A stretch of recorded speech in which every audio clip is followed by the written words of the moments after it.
Any writer who writes prose, even fictional prose like Richard, knows that some people find prose to be a bit prosaic.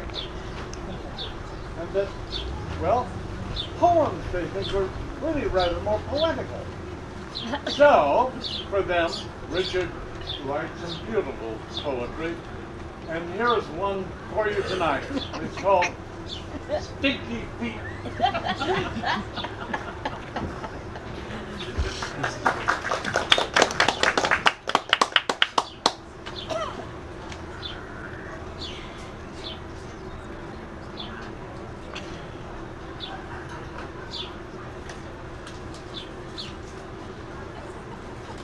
There sailed a pirate called Stinky Pete, a black-hearted villain with dirty feet, whose crew was scum from head to toe. His first mate's name was Snotty-Nosed Joe. They cut a path on the open sea, sliced out gizzards and heard no plea for mercy, fairness, or in God's name, and dogfights next to them were tame. So one brisk morning while out for spoil, they spied a ship rigged up real royal, and fancy dandies strolled the deck with lacy collars around their necks. Avast, cried Pete, the Lord bless me, these fops is all dressed up for tea.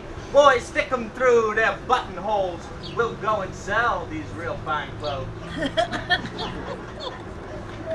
The scurvy crew came round to port, slobbering curses, and came athwart the goodly ship. They swung aboard, their cruddy teeth clamped on their swords. The men they fought were clean and shaven, with courage to fight, and not one craven. But at close quarters they gave up trying, 'cause the pirate smell was worse than dying.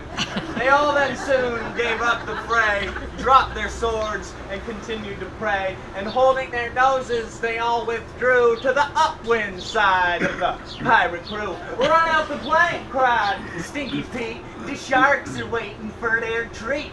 And Snotty-Nosed Joe got the men all tied for their last short walk on over the side.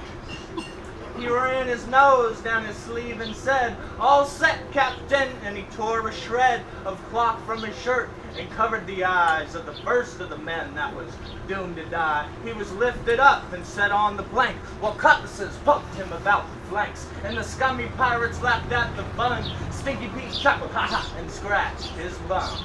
And just as the man teetered on the verge, from out of the cabin a girl emerged. "You there," she cried, "you rank rapscallion, are you the captain of this filthy galleon?" It was Princess Anne, out sailing for pleasure, and she marched up to Pete, and she took his measure. She said to Pete, "Boy, you smell like reek, and don't you ever brush your teeth."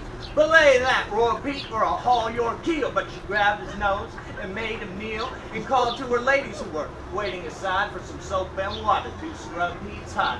They got out tubs and soaps and lotions and dumped the pirates in the ocean and scoured them all till they turned bright pink, then sent them to wash their clothes in the sink.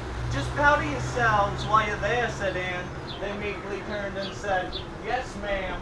Tend your nails and trim your beards, brush your teeth and clean out your ears." Snotty-Nosed Joe she took by the hair, and from the petticoat had him tear 10 square of cloth. "Now use a hanky to blow your nose." And Joe said, "Thanky."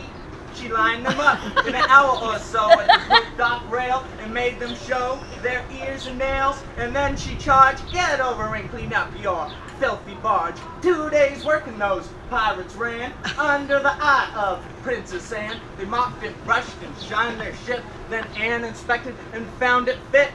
"Farewell," she called as they drifted apart. "You're clean outside now, clean your hearts. If ever again you should pirate this sea, I'll catch you shore and you'll answer to me." So off they sailed, and Snotty-Nosed Joe is now called Sniffles and always blows. Stinky is now called Soapy Pete. He smells of lavender and has clean feet. And ever since they're running with Anne, they've not been pirates with bloody hands, but they trade in silks and spices and tea, and they're nice and sweet as sailors can be.